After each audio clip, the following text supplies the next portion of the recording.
வாழ்க வளமுடன். வாழ்த்துக்கள் நண்பர்களே, வாழ்த்துக்கள். அதாவது ஒரு உதாரண சாதகம். ஒரு ஹஸ்பண்ட் ஒய்ஃப்குள்ள என்ன ஒரு மன வருத்தம், பிரச்சனை ஓடுதுங்கிறது ஒரு உதாரண சாதகம். நீங்களும் இதை கேட்டிங்கன்னா நீங்கள் புரிஞ்சு வாழ்ந்துக்குவீங்க, புரிஞ்சு நடந்துக்குவீங்க. மகர லக்கணம், லக்னாதிபதினு சொல்லி சனி பகவான், 2 கூடையவனும் சனி பகவான். மகர லக்கணம், மகர லக்கணாதிபதி சனி, 2 கூடையவனும் சனி. 2ஆம் இடத்துல ராகு இருக்குது. இந்த லக்கணாதிபதி மகர லக்கணாதிபதி சனி எங்கன்னா சிம்மத்தில் போயிருக்கார். சிம்மம்னா இந்த மகர லக்கணத்துக்கு 8ஆம் இடத்துல போய் உட்காந்துருக்கார். 8 கூடையும் சொல்லக்கூடியது சூரிய பகவான். 8 கூடை 7ஆம் இடத்துல உட்காந்துருக்கார்.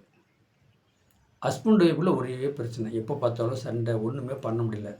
கோர்ட்டு கேஸ் போகாதான் ஒரு குறை, அது எல்லாமே நடந்துகிட்டு இருக்குது. அந்த குறைகளை எங்கிட்ட தான் சொல்லிட்டு இருக்காங்க. இதை என்ன பண்ணுங்கள், இதை தீர்த்து வைங்க, என்ன பண்ணுன்னே புரியல. பசங்களுக்காக நம்ம கோர்ட்டு கேஸ்ன்னு போகாமல் இருக்கிறேன், இதுக்கு நல்ல வழி காட்டுங்க அப்படின்னே சொல்கிறாங்க. நானும் ஒரு கோயில் குளத்துக்கு அனுப்பிச்சுட்ருக்கிறேன். என்ன கணக்குனா, மகர லக்கண அதிபதி சனி பகவான் 8க்கு சிம்மத்துக்கு போயிட்டார். சிம்ம லக்கண அதிபதி யாருங்க, 7க்கு வந்துட்டார்.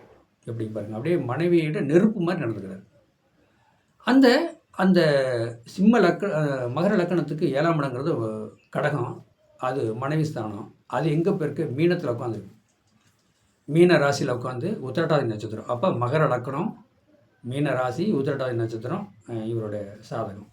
அப்போ மகர லக்கணத்துக்கு ஏழக்கூடிய சந்திரனா, அது பாருங்கள், அந்த மகர லக்கணத்துக்கு 7, 8, 9ஆம் இடத்துக்கு போயிட்டாங்க. அந்த சந்திர பவனும் 9ஆம் இடத்துக்கு போயிடுச்சு. ஏன்னா இவர் கூட சண்டை கட்டிட்டு அவங்க அப்பா வீட்டுக்கு போயிடுச்சு. அந்த அந்த பொண்ணு பசங்க 2 பேர்த்தையும் கூட்டிகிட்டு அங்கே அப்பா வீட்டுக்கு போய் அங்கே இருக்குது.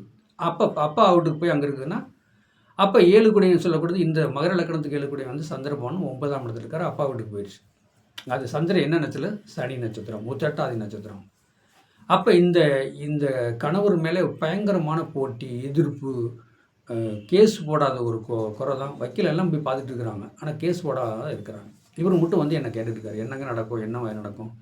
நார்மலாக இருக்கும்போது என்கிட்ட கெஞ்சி கேட்குற மாதிரி கேட்குறாரு. ஆனால் மனைவி வந்தோடனே அடிக்கிறாரு, பிரச்சனை சிக்கல் பண்ணுறாரு. ஏன், லக்கணாதிபதி 8க்கு போயிட்டார். சனி வார்த்தை இன்னதுன்னே கிடையாது, வாயில் என்ன தான் வருது. நானும் பேசி பார்த்துட்டேங்க, இப்படிலாம் வார்த்தை பேசக்கூடாதுன்னா வருதுங்க, நான் என்ன செய்யுது எனக்கு ஒன்றுமே புரியலைங்கிறார். தானாக வார்த்தை வருது. குடும்பம் பிரிவினை, குடும்பத்துக்குள்ளே பிரச்சனை சிக்கல், மன வருத்தம் ஓடிட்டு இருக்கிறது. மகர லக்கணத்துக்கு 7 கூடையும் சந்திரன் 9ஆம் இடத்துல மீனத்தில் உட்காந்துருக்காரு. உத்திரட்டாதி நட்சத்திரம் சனி நட்சத்திரத்தில் உட்காந்துருக்காரு. இவர் மகர லக்கணம், லக்கணாதிபதி சனி 8ஆம் இடத்துல போய் சிம்மத்தில் உட்காந்து அங்கே என்ன சாரம், மக நட்சத்திரம் வாங்கியிருக்காரு. கேது சாரம், குடும்பம் அவுட்டு. 2 கூடையும் சனி, அவரும் போய் 2ஆம் இடத்துக்கு 7ஆம் இடத்துக்கு போயிட்டார். அப்போ 8ஆம் இடம் கேது சாரம் வாங்கினா என்னங்க, 2 பசங்க இருக்குதுங்க, எவ்வளவோ சொல்லி பார்த்தாச்சுங்க, அவர் திருந்துற மாதிரி இல்லைங்க. 7 கூடையும் சந்திரனா, மனைவி நினச்சாலே பல கற்பனைகள், தண்ணி போகிறது, வேறு எக்ஸ்ட்ரா அந்த மாதிரி தான் பார்த்துட்டு போகிறார். இதாங்க குடும்ப ஒரு சாதகம் குடும்ப பிரிவினை சாதகம். ஏன் வருது, எப்படி வருது அப்படின்னா, மகர லக்கணத்துக்கு 7 கூடை சந்திர பகவான் மனைவியாக வரக்கூடியது. அது ஆணாக இருந்தாலும் சரி, பெண்ணாக இருந்தாலும் சரி. அந்த மகர லக்கணத்துக்கு 7ஆம் இடம் சந்திரன் எங்கே இருக்கார், 9ஆம் இடத்துல போய் உட்காந்துட்டார். அப்போ 9ஆம் இடம்னா அவங்க அப்பா சம்மந்தப்படத்தில் ஒரு உட்காந்துட்டார். இவர் மகர லக்கண அதிபதி சனி பகவான் எங்கே, 8ஆம் இடத்துல சிம்மத்தில் உட்காந்துருக்கார். 8ஆம் இடத்துல சிம்மத்தில் உட்காந்து என்ன நட்சத்திரம், மக நட்சத்திரம், கேது சாரம். அப்போ கேட்டிங்கன்னா அவுட்டு. சரி, அந்த 8 கூடை சூரிய பகவான் இருக்காருங்க. அப்போ 7ஆம் இடத்துல போய் உட்காந்துருக்காரு. சந்திரன் கடகத்தில் போய் உட்காந்துருக்காரு.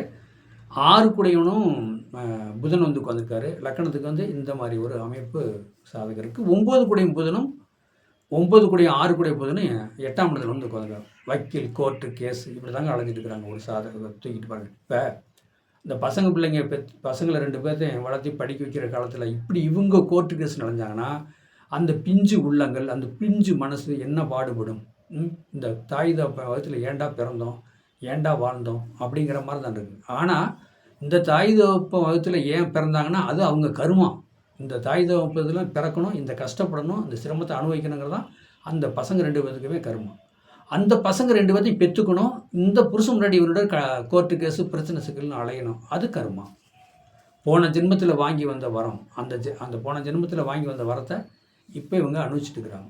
இதுதாங்க ஃபேமிலியில் உள்ளது.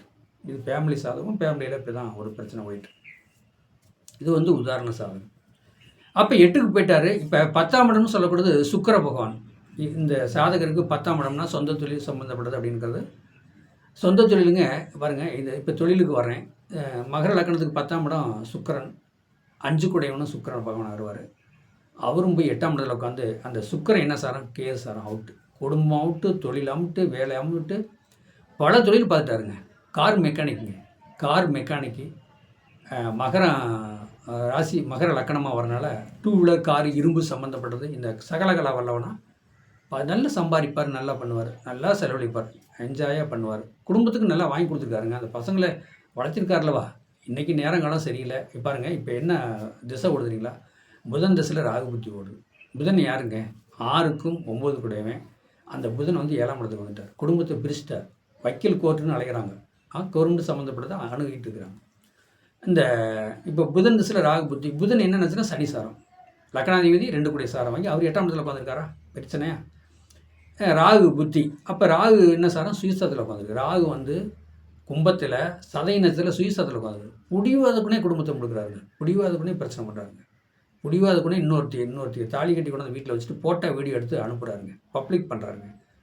இது என்ன சொல்கிறதுங்க? ஒரு சாதகத்தில் பாருங்களேன். சுயம், அதாவது 2ஆம் இடத்துல வந்து ராகு இருந்து, ராகு சதய நட்சத்திரம் 2ஆம் பாதத்தில் இருந்தாருன்னா அப்போ புடிவாத குணம் இருக்கு அவர்கிட்ட.